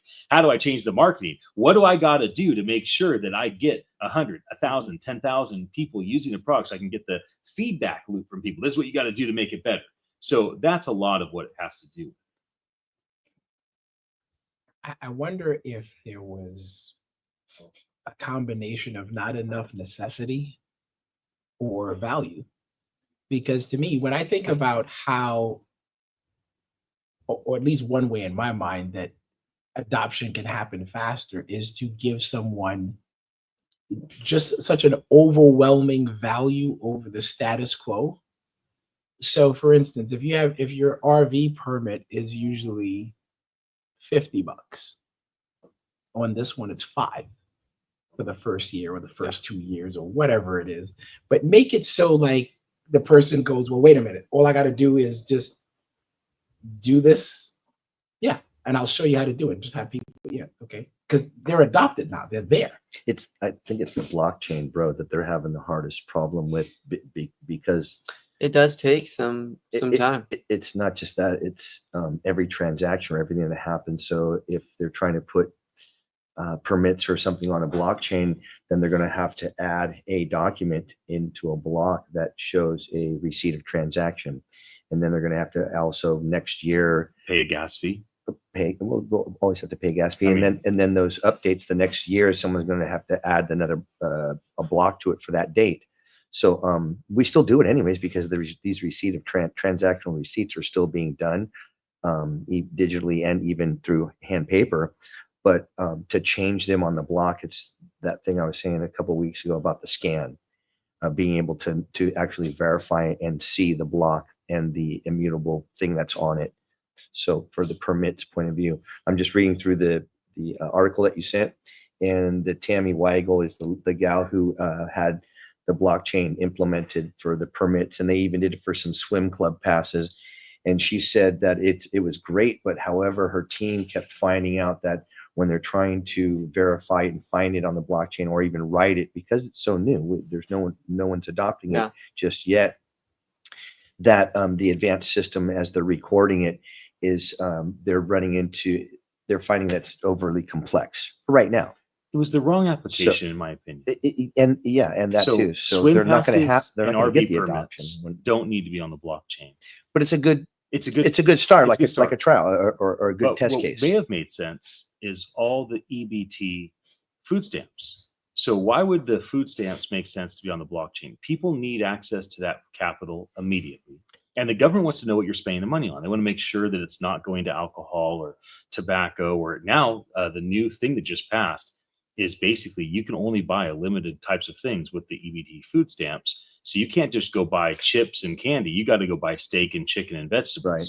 So if you put that type of thing on a blockchain ledger, that would allow people to maybe get the access to the money faster than they would otherwise, and then give the government an ability to not have all these middlemen, people trying to pester people like, what did you spend the money on? Okay, prove the receipts, where it's like, well, it's all on the blockchain. When it comes to RV receipts and swim passes, blockchain is probably not necessary. However, as you see in the article, she did say that she thought the experiment was a success because it leads to the overall county seeing that a digital wallet, although maybe a need for a simpler one, could be usful to residents. And so, the app is still up. Well, the app is up, but without the plus sign. Without the plus, it's now SC. It's now an SC County app without the plus. Yeah. Really, I see one with plus. I don't know if it's still working. Well, again, the article just broke yesterday. Use it. Yeah. Get it before it's too late. Get an account. Open an I'm account. still confused as to why we feel we need to explain everything on the blockchain to the nth degree. And I'm an nth degree guy. Like, I don't. It feels like, it almost feels as though we're trying to make ourselves, the ones that know, extra smart. And we talked about this the other day. I don't know anything about ATM machines. Right. I don't know about scanning, dollar bills, and why would I need to know that? Like, like, to me, that's just, I don't get it. But we feel the need to, it's a wallet and it's on a blockchain and you can go to Etherscan, and like, I think with money, you could go to all these different, I could go to the stock market and look up every little thing and the candlesticks and that, but I don't really need to do that necessarily. So I feel like some of it is being made more than it is, and it's being made more than it is by the people, claim they want it to be adopted, because it's not that. Think about cryptocurrency, just to kind of, put it into context. You take out the crypto, it's just currency. Well, it goes up and down a lot. Any currency could go up and down a lot. That's not unique, but we make it different. Doge, Trump coin, Ethereum, base, Japanese yen, US dollar. Yeah. They're all currencies. Right. I mean, it's really, I think one of the problems you could say is that people kind of overhyped it, because yes, these things are amazing. Yes, they're really helpful in so many ways, but it doesn't mean that life is completely changed. It doesn't mean that everything is revolutionary change. It means that these few things that do fully matter for our life are going to really change. But we can't say, okay, if you get this, all this stuff is going to happen. Because then when someone's like, okay, I'm going through this, put my name in my account, wait, I have to do more? Then they start to go, oh, okay. And so you have to tell people, this is what it's useful for. Yeah. So you have to be straight up if you're going to get people to fully take on something. I'm just going to say this one last thing. I think that to me, it's definitely more than people are making it big. I think if you put $1,000, not that they're going to do this, in a blockchain wallet and tell somebody $1,000 is there, go get it. They're going to go for that blockchain Everybody wallet. I can't. It's too hard. $100. They'll figure it out. Yeah, in a minute.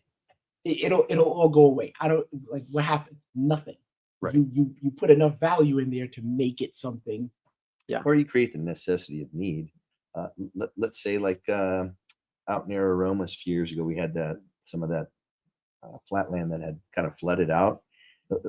What do people do if their house just, kind of flooded a little bit? I'm not talking over the roof, but if your house flooded a foot into the house and you had documents or something that you needed to get to right away, your insurance policy, tax returns, or your car title or something, that's the question that's going to have people, kind of flip their idea up to a digital record keeping, or fire damage or something like that, where you actually lose a record, or you have to somehow go through some court process to get your title deed to your house, or to get your birth certificate. That's actually the real one that's happening. It's going to take you 2 weeks or a month to go do, or you have to locate the city that you were actually born in and go through it that way.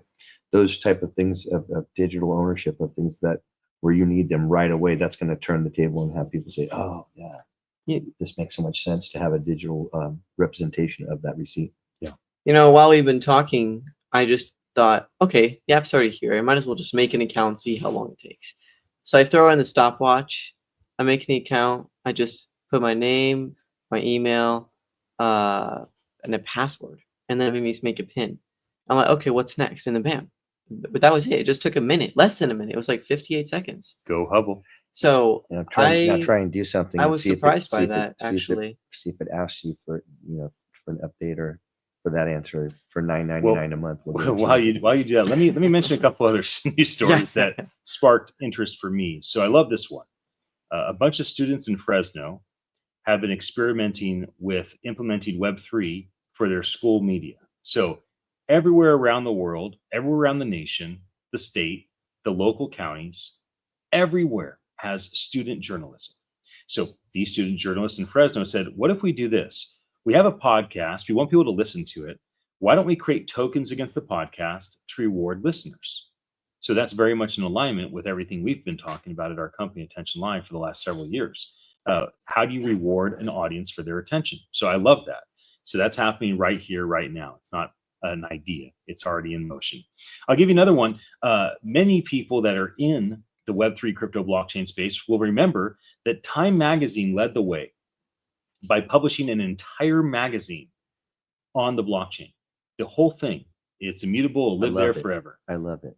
And that was a major thing. So now there's more and more national publications that are dabbling around creating tokens and NFTs and crypto collectibles and digital assets with all things media. Why? Because what Time Magazine wants is the same thing that Lookout wants. They all want to know, how significant is our readership? Are people paying attention? How can we prove to advertisers that people care? How do we sell more memberships? And if you can use these digital assets on the blockchain that people can own and even sell, then that's quite an interesting thing for many, many people. Any other kind of news of the day around Web3 that you guys have seen or heard in the last week? Otherwise, I'll throw out a couple more that tickled me. This app is really useful. You're really useful. Wait, guys. It's too late, bro. It just got killed. Now Wait, I'm do serious. a whole segment on test case scenario. You know what I just read was, I did not know that the clock tower downtown has just been fixed from the 5 minutes early. That it's serious. It's been running 5 minutes early for the longest time, and the clock early. Tower, yeah, early. Good for the clock tower. So they finally got that fixed on time. Wow. Okay. I kind of always feels good to be a little bit early to things. It was reading 11:59 near noon before they had the bell go off, when it was actually 11:56. So I guess they got that up and running, and so good job. Be on time. Be on time. Somebody paying attention. Finally. They finally got it. Okay, I'll share a couple more that have been interesting that I've noticed. So right now, there's something called spot ETFs. So this allows people to invest in Bitcoin, Ethereum, Solana, what have you, without actually buying the crypto. You're just basically investing in a stock against the crypto. It basically makes it easy for the everyday person with the 401k. And the Trump administration just made it legal for people to diversify their 401ks into crypto ownership. So it looks like in the United States, the spot Bitcoin ETFs are reshaping media coverage. It's drawing billions into new investments and mainstreaming crypto news narratives. So one of the things that's been bad for Web3 crypto blockchain is there's these manic spikes. This is the greatest thing ever. Everybody's making money. It's nothing but juicy fruit. And then just a week later, a month later, a season later, this is the worst thing ever. Everybody's losing everything. It's all bad news. It wasn't juicy fruit. It was poison. And so what you have now is, with people being able to legally diversify their 401ks into Bitcoin, Ethereum, Solana, HBAR, and on, it makes it feel like, okay, well, now we're getting millions of people to start thinking about decentralized currency. And now the news has something that's more stable, right? It appears that 90% of crypto payments are done now in stable coins, which is like a USDC that Coinbase makes, or a USDT that Tether makes. And what's the point of that? It's to say that a lot of people are not taking payment in Ethereum or Bitcoin or Solana. They're taking payment in US dollars, just a digital version of it. Well, that is a very stable thing, because a dollar is a dollar. That, that's what it's worth. Now the inflation may go up or down, but the dollar is the dollar. So these stabilizing factors, Bitcoin, Ethereum, ETFs, lots of stable coin payments, this is definitely helping with what's going on in terms of how the world is seeing things. Love to hear your guys' thoughts on this stuff. Can I ask real quick, what is the difference between just getting, like we were saying, the spot ETFs? What's the difference between just getting that versus just buying the crypto? Fees. So they're just taking more money? That's one of them. It's just a lot easier to buy an ETF if you are somebody that's not crypto native. But if you are crypto native, you would never want to buy an ETF, because it's not your crypto. You're investing in a stock against a crypto. It's like, okay, you can buy gold. Then there's a middleman. You can buy silver and put it in your fireproof, waterproof safe. Here, you need it to be an earthquake safe. That ground shakes. Or you can buy a stock for a gold company. There's a big difference between owning $10,000 of stock against gold that you can buy and sell in the market and never have a physical product, and buying hard asset gold that's in your safe. Now, if you want to own your asset, and no matter what happens with electronics and in the world, you got your gold and silver and you own it, then you're going to go to the coin store and go buy yourself some gold or some silver. Right. But if you just want the ease of buying gold and silver right now, because you looked at news and you think it's going to go up 10% in the next week, and you just want to get it right this second, and then you want to sell your gold right now because this just happened and that just happened, and Thailand just dropped $2 trillion of gold on the market. Oh no, gold's only worth 90% of what it was. Got to sell my gold. Then you sell the stock. So that's the same thing with these Bitcoin ETFs. That's the same thing with these Ethereum ETFs. It's the ability to move quickly, but it's not really yours. You're investing in somebody else's asset, where if you buy Bitcoin or Ethereum or Solana or HBAR or whatever it is on your own, it is your asset in your wallet. You own the keys. It belongs to you. No government, no institution can take it away from you. And so that's the big difference. The thing that people need to understand is there's a market for both of them. And the fact that we have ETFs and lots of stablecoin things happening today is giving the news and media like something that's middle of the road. It's hybrid. People want the choices. And why do we have the hybrid system? So we can slowly start to adopt to either or.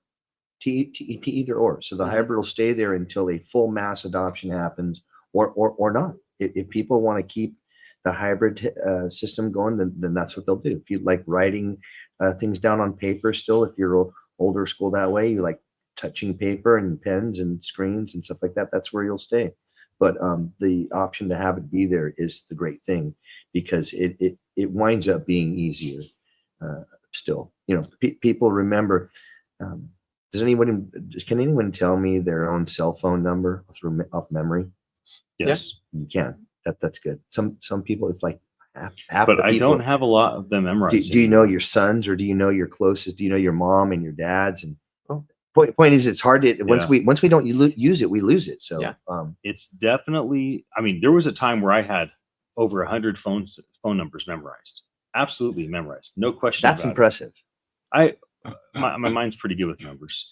Other things I struggle with, but today I'd be surprised if I knew more than 5 numbers. You know, it's my parents, it's Riza. I don't know that I like right off the top of my head. I can kind of think that if gun against my head, I probably could get your number and Malakye's number, but I'm not totally sure. The exercise. Okay, we're going to the commercial break. We'll be right back. Wait, why did you keep talking? I was plugged into the wrong thing. Oh, okay. The music played, and I was like, yeah, you gotta give me that little signal. All right. Okay. I talked over. I'm gonna show all of you something that I shared in the booth at Philippine Blockchain Week. Riza wasn't able to watch the live stream of my morning talk. And so she said, hey, redo the talk. So I gathered my friends together. So it's a little 1-minute recap. Hope you enjoy it. They need a full functioning community.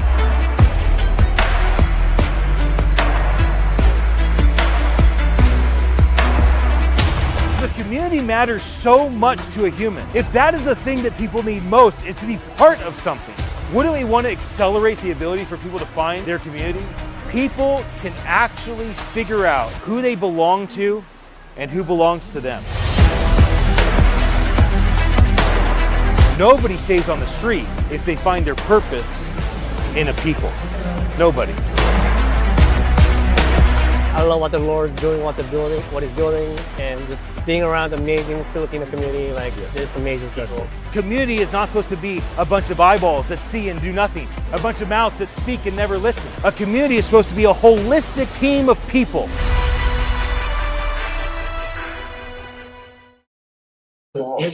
All right. So hope you enjoyed that. That was, something that I had shared there in the Philippines in the booth. And this is the final little 1-minute promo of my closing keynote I did in the Philippines on day 2 on the expo stage where we had the big boxing match. Something that I think is a lot of fun. Hope you enjoyed as much as I enjoyed sharing it. Unless you understand the reality of who you are and the way that the world is going, then you will not be able to make the wise decisions moving forward the way that you could have. Your time is limited to be part of human teams that do these things, because these large language models are just simply better than us at a lot of stuff and faster than us.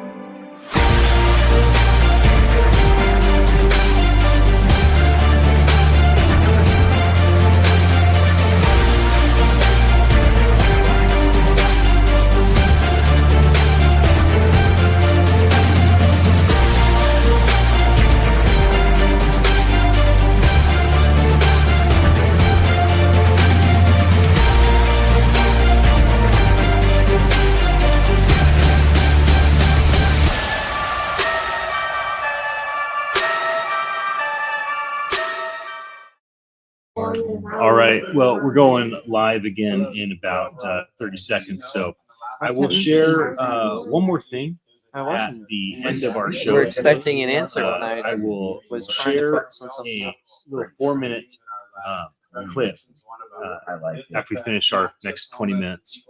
And it will be of our event we did last year, the Web3 AI Roundtable Summit Global event. I've done these in Singapore. I've done these in London. I've done these in New York. This last one was in Asia. We're going to bring one here to Santa Cruz. So for those that check this out and think, wow, that seems like a really cool experience, I encourage you to let us know if you're interested. All right, party people.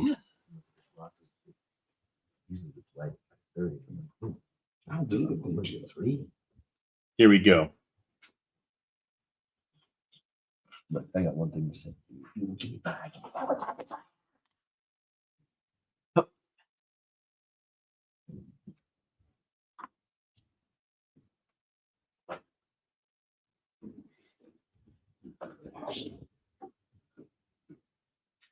Close your eyes and picture this. a future newsroom by the beach where all of the co-anchors are AI expressions of the former humans. But there's also still human reporters brainstorming together. Every story is instantly verified on the blockchain, dancing in the cloud. Wait a minute. Wait a minute. Don't you make me wait. I'm trying to paint a picture right here. You got to picture a world where news flows like a personalized river, Dan. I got a great, powered by Web3's trust and AI smarts. I got a great AI. Uniting global voices. Bro, and how do I do that with my eyes closed? How's that work? No, you vision, baby. Okay. I got a great. Close your eyes and imagine. And I ran with it, and then it came back and bit me later. You're gonna get bit. Well, our last segment of the day is on Web3 and AI, and what could be. We might talk about ideas that are a month out. We might talk about ideas that are a century out. So I'll throw one out right now. Within a month, don't be surprised if a major news outlet drops a digital asset, a crypto collectible, maybe they'll even call it an NFT, and it will go ballistic. I think that there's a lot of news outlets that are dependent on their media. They are dependent on their subscribers, and all they have to do is make a tweak to the marketing and branding of these assets and try to say, hey, if you tune in and give us your attention, we'll give you this thing that has value. Any news media outlet that compensates people for their attention is likely to dominate. Yeah. And so I think that could be as soon How does as someone do a that? month from now. How does someone do that? Like, how does an organization do that? Yes. Like, how do logistically they make something like that happen, starting from this moment to when it happens? There's a lot of technical ways to do it, but let's just keep it with the benefits. You have an audience and you're a podcaster. Everyone that watches your podcast live just has to go and fill out a form, and then you drop them some sort of asset that has value. You could even make it more technical than that. You could have a thing where it's like, hey, we have an email list. Every single person that opens our email newsletter, every single person that opens our news and media newsletter, we're going to send you an asset that has value. So, what is a coin? A stamp. There's what, 10 million of every coin, 100 million of every coin, yet they're still collectible. How about baseball cards? How many are there of each baseball card? So a lot of these crypto assets, there's 100 of them. There's 10,000 of them. They are hyper scarce. And so if you said, we have 25,000 people on our newsletter, we send our newsletter every single day at noon, weekdays, whoever opens that newsletter between 12 and 12:05 gets the silver collectible. Anyone that opens the newsletter and clicks on a link gets a gold collectible. Now all of a sudden everybody's like, I don't know what the silver and gold collectible get me. I hope it's something that means something, but I'm setting an alarm for 12. And when that email comes in, I'm opening that bad boy and I'm clicking on any link just because I want the gold collectible that they're going to send to me. Now, why would the audience do that? Because the audience wants to be acknowledged for their attention. Their attention is valuable. We're in an attention economy. And the news media wants people to actually pay attention to what they're doing, right? This is why every YouTube video, click the bell, subscribe here, make sure to tune in at this time. Why? Because they want to make sure that they can tell their sponsors, their advertisers, we got an audience and we got their attention. This many views is not enough. Like yesterday, we talked about our online stream had 38,000 views and impressions. But we also talked about having 750 shares and 125 comments. So we could have 1 million impressions and views, but if there's no comments and no shares, that's not very exciting. Mm-hmm. So you have to have that holistic thing where you have a mixture of people commenting and interacting, a mixture of people sharing things, a mixture of people actually viewing and leaning into it.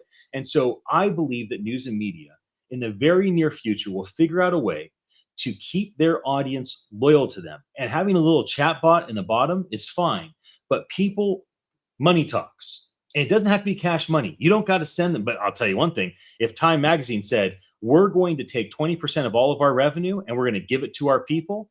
And so we're giving a fraction of our revenue to every single person that tunes in to our online publication the first 5 minutes. People are going to be like, I'm getting paid. I may only get paid 43 cents to tune in. But I mean, they publish every single week and 43 cents times 52, it's still $10. And I'm going to No one else is paying me $10 a year to pay attention to their news, and I already like time. So all I got to do is do this thing within 5 minutes, and I'm making $10 a year. And what if these tokens that I'm getting with the utility that they have bundled into them actually have more value later on? What if people actually value these things later? So this is the type of thing that news and media need to think about. How do you leverage Web3? How do you leverage AI to kind of cultivate these different concepts? So I'm just throwing out stuff I think could happen in a month. I'd love to hear what you guys think yourself. A month is quite soon. I think that's a doable, number one. I think maybe a more specific, or dare I say better application, is to make sure people understand what the value is. I could just imagine like a media person listening to this and just yelling out wood. Yeah, that's cool. That's cool. Put that NFT out and I'll yell out. Anyway, my point is this. I think if you have something that is going to have sustainable value, meaning that I can give it to you or even lend it to you or rent it out, and it's going to get something, access to a conference. Like I love Gary V's implementation with the whole VCon thing.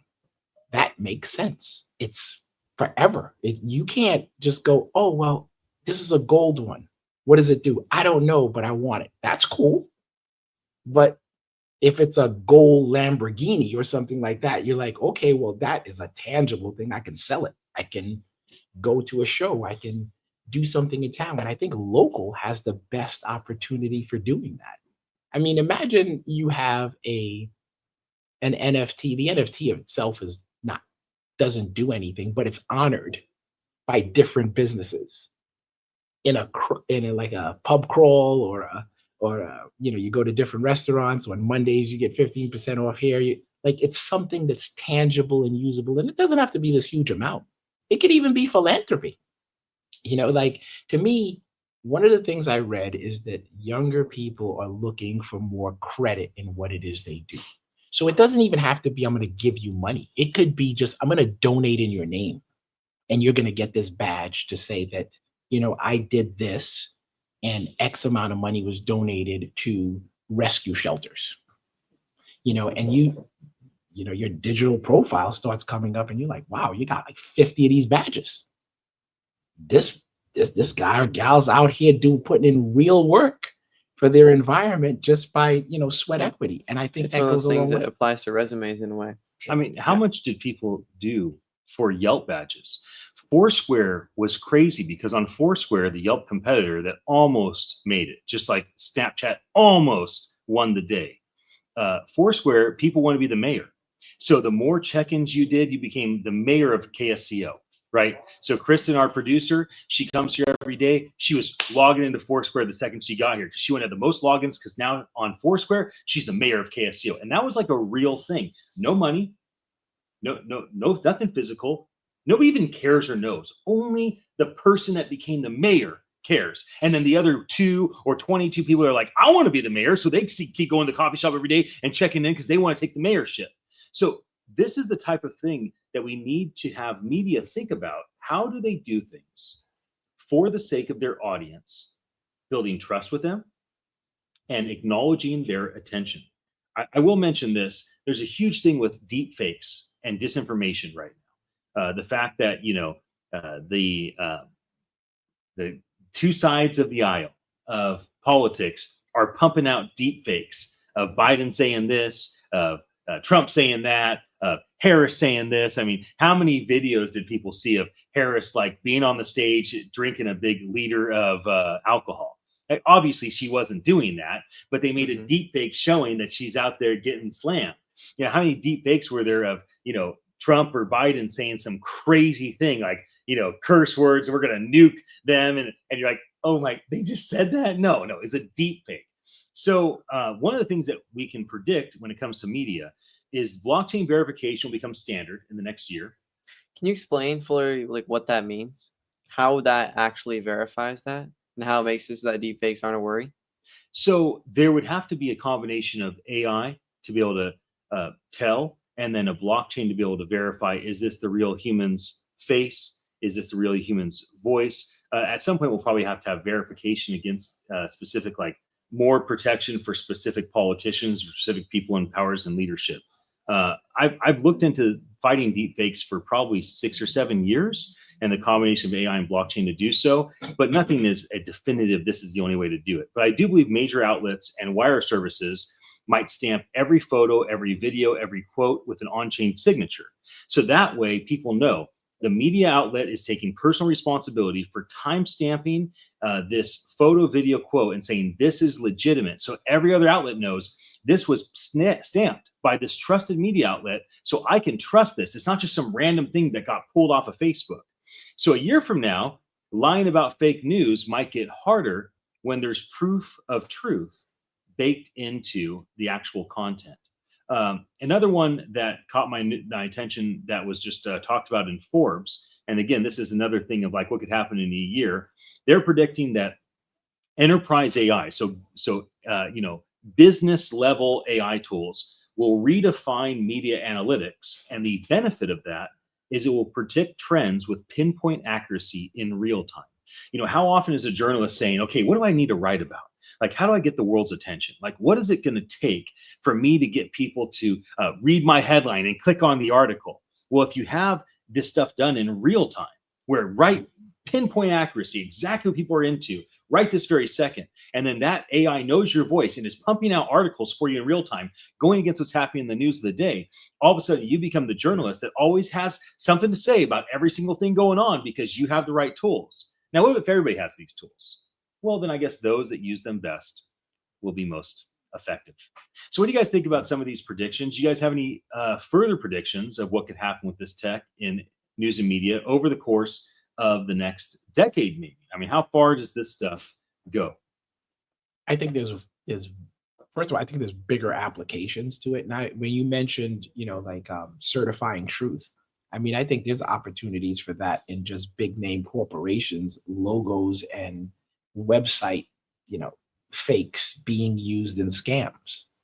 The ability to differentiate between what is real and what is mocked up to look real is a big issue that I don't think in some cases is being addressed at all. It's just being looked at as, well, that's not me.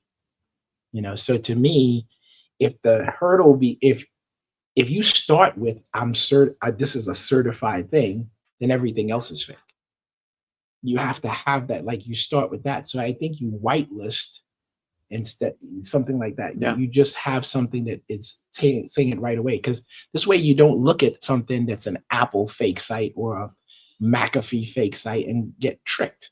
You have a way of checking that. So I think there's a bigger application to it and a bigger need, for it, for that matter. And as far as the news and media goes, with the tools and the ability to do all these things, I'm looking at some websites here, and this is starting to feel like the cable packages of old. Here, take everything, even websites. Look at all the stuff I have. Well, I don't want all that stuff. I want this, this, and that. And why wouldn't I want just the things I want? And I think AI gives you that opportunity. I think people are picking the news and where they want to get it, if at all. And they're being very selective because this is the world we live in. There is this one size fits all is just not it. It's one size fits me, the end. And I'm going to find a way to pick through those things unless you block that avenue. And the transparency, I think, is going to prove out a lot of it. But I do think that journalism is going to take a sharp turn into pointing out lack of context and transparency. So yeah, like you were saying, snap ETFs, and I said fees, and that was kind of halfway being, whatever. But the point is, if you look at USDT, the fees to transfer money in USDT, it's like $1 as compared to a Litecoin, which is like 2 cents. That's a huge difference. So you start to, you add, if those questions aren't being answered, it seems like it's all the same, but it absolutely is not. So I think that's something that's pretty important. Hello, my friend. Always having friends walk into the studio. It's so lively here. Jump in there, Scott. I'm acting like you are here because you are, and I don't act. I'm too authentic for that. Too authentic to act. In and out. We are always grateful for having so many friends here at the studio to laugh with. Laughing together is very, very important. Even when you think about the future, laughing together is important. A big thing just happened. Vogue magazine just had their first AI model on the cover. So what it got me thinking about is, how does this play out in news and media? A big part of any sort of film, news and media, any sort of video, legacy media, is how people look. There's no question that more attractive people do better in news and media when it comes to the visual side of things. Also, when it comes to this side, a better voice, right? A more soothing voice. I imagine people that have a screeching high voice, or maybe way too low. I don't know, maybe that works for this. Or maybe like some sort of brutal cackle, they might struggle. And so what happens when the AI voices start doing the news and media? And it always has the right tone, and it always has the right rhythm to it, right? It only speaks at the beat of our heartbeat. Like, what happens when this stuff starts happening? And I think in the next 10 years, you're going to find a lot of radio DJs, a lot of news talk personalities are probably going to be indistinguishable from humans. What do you think, Dan? I was going to say it's going to be amazing when they don't have to give an invoice. These models they're creating, the cool thing is, as soon as they create them, whoever they're paying to create, that's it. They're done. That model is going to look just like that, and even maybe better for the rest of all we know. Right. And so there's no contract obligations with a AI model, unless maybe the creator, but keep it in-house. Swimsuit models or whatever, they're going to pay someone to create a beautiful AI model that's not going to need to be paid, not going to need to be taken care of, or have. Well, if people make a living with their face, their voice, if they make a living with their body, maybe the wisest thing for them to do is to figure out how to turn themselves into an AI expression. So let's say the top supermodels of the world, let's say that they charge $1 million to show up somewhere and walk in a runway, or to show up for a photo shoot. Well, then they can say, okay, if for me to do that, it's $720,000. But if you want me as an AI, it looks better. It walks perfectly. It always smiles. It's always on a diet, never bloated. I can send that to you over for $75,000. It's 90% off. When it comes to big percentages, I did just see something. 50 Cent got paid in Bitcoin. This is totally off news and media, but news and media covered it. 50 Cent, not 50%. He's 100% 50 Cent. He got paid in Bitcoin for music in 2014, forgot about it. He got paid $400,000. And today that $400,000 Bitcoin payment is worth like 100 mil. Dude. So he literally forgot about it. And now he's just found, oh yeah, that's right. I got paid in Bitcoin. I got, hundreds of Bitcoin because that's what the company wanted to pay me in for that album. And then he went and found, he's like, oh, $73 million. So again, like, this is another example where if you are a model, if you are a news personality, if you are a journalist, maybe you only get paid a fraction of what you think you're worth today with your AI expression. Like 50 Cent only got $400,000 for his album, and he got paid in Bitcoin. But if you just wait time, if you just give it 10 years, just like the Bitcoin went up in value, your AI model, your AI voice, your AI face might end up churning out a tremendous amount of compensation for you. So that's why I thought of bringing that up. What's your thought on this? This makes me think immediately about more the media part in like movies and things like that, because now if you have something that you think is awesome in your head, but dude, you don't have an entire crew to make it, but now you can just do that yourself. And maybe it's a little hard still, but I think in a year, maybe 2 years, they will be at the level where you are able to just produce something beautifully amazing and awesome. And yes. So much yes. Nigel, we're about to close out. What's your final thoughts, my friend? This is going to be a good one. It always is. I can't wait to see people monetize these, digital models for the folks who like showing off on Instagram. It's like, yeah, you could be my girlfriend or boyfriend. Just put that on there. Charge you 50 grand for that, since you want to be out on, look at me and I walk perfectly and we can make the videos for you. Great. south of France. Pretty wild. We're going into a pretty wild future, everybody. Thank you for joining us here at Beachside Tech Talk. We are thankful that you are our audience. We will find ways to acknowledge you using all these tools that we're talking about. That is coming. We've talked about it internally. Until then, we'll see you again very, very soon. Keep it real. Keep it real.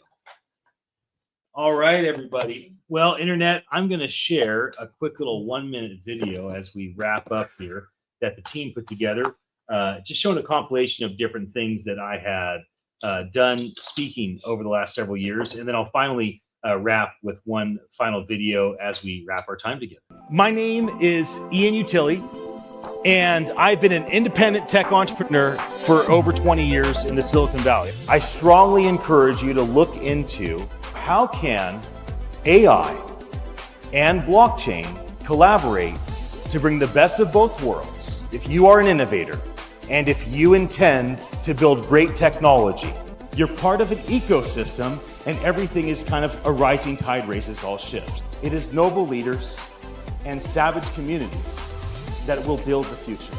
In the tech world, my message to you today is to be a peacemaker. Everybody, be a storyteller. Do it. Doesn't matter if it's hard, doesn't matter if it's uncomfortable, doesn't matter if you're even good at it. Just be a storyteller. I am here to bring you peace. May you trust that humanity will be benefited by this technology as humanity has been benefited by technology for millennia.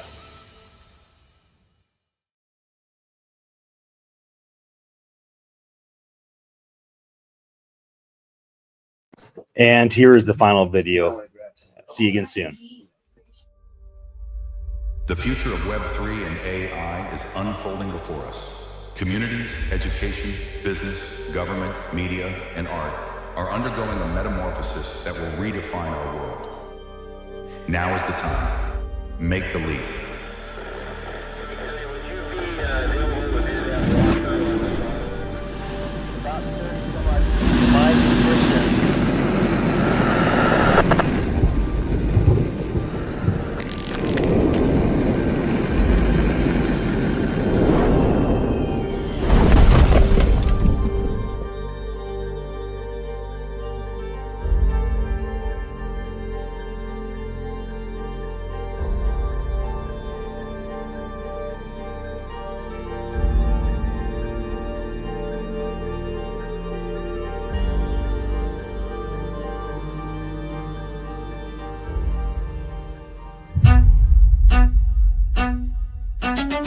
Collaborating and sharing ideas and thoughts with each other throughout the day. Technology advances like 100 miles a minute. I'm super excited to learn from everyone here today.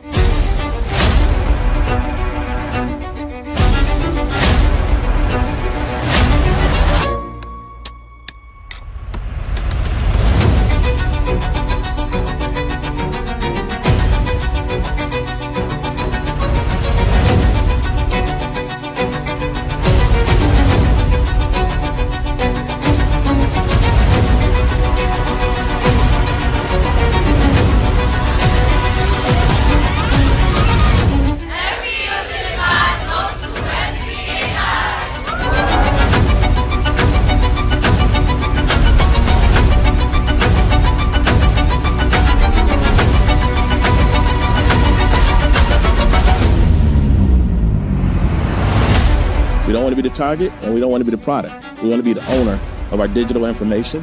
We want to be the owner of our digital lives, because our lives are no longer just physical, they are digital and physical.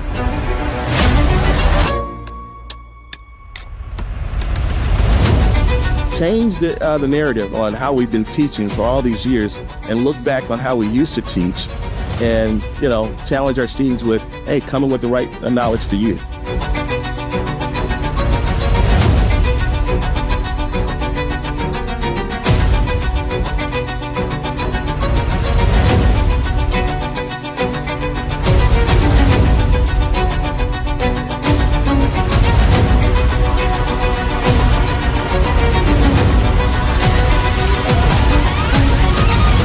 AI has democratized, basically, at this point, knowledge, like we said earlier.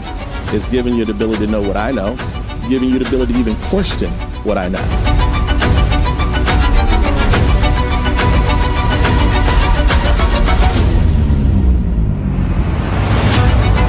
all of us have had to learn to cryptography. We've had to learn how to download an OKX wallet. We've had to learn how to buy and sell crypto, learn how to buy and sell NFTs. We've had to learn the process of what a smart contract does.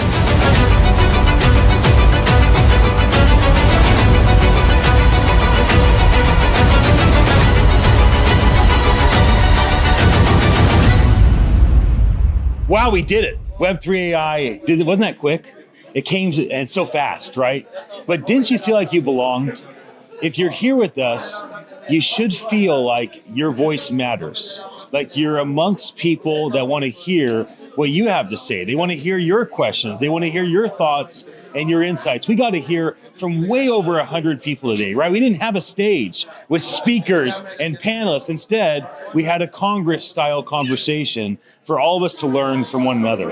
It was my joy to gather us together, and it is an honor to bring this event to you. And if you're watching this video later, don't miss the next Web3 AI event.